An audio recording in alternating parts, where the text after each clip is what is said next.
Hello everyone, Mr. G here. As you can see, I am in the middle of the ocean, where today I'm here to talk about our third animal, the plate-headed fish itself, the one and only Dunkleosteus.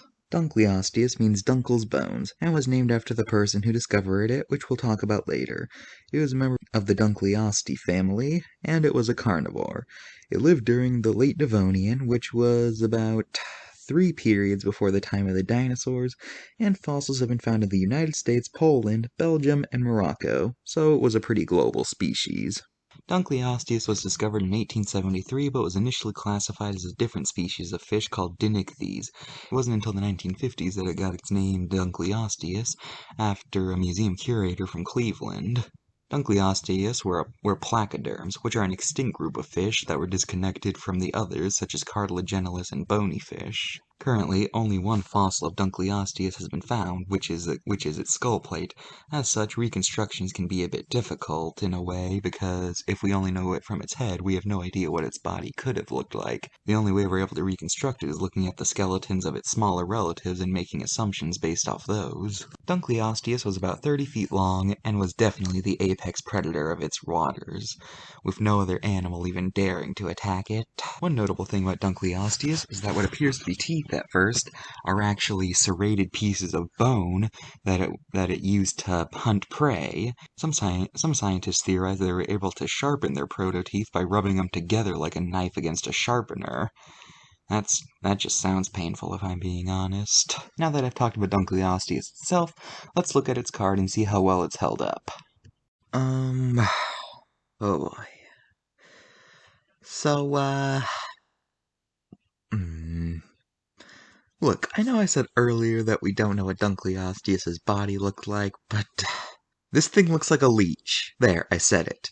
If you remove the front two fins, this thing would look like how leeches are drawn in cartoons. I mean, seriously. It doesn't have a fluke. It doesn't have any other fins besides the front two and that ridge on its back. This thing looks like a leech.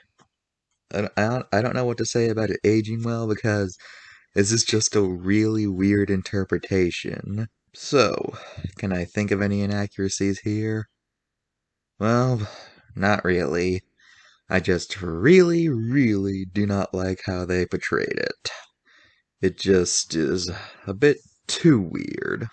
But since there's nothing technically wrong with it, I actually have to give it a 10 out of 10 in terms of aging well. So, yeah. Although I do like how on the back card it looks like he's going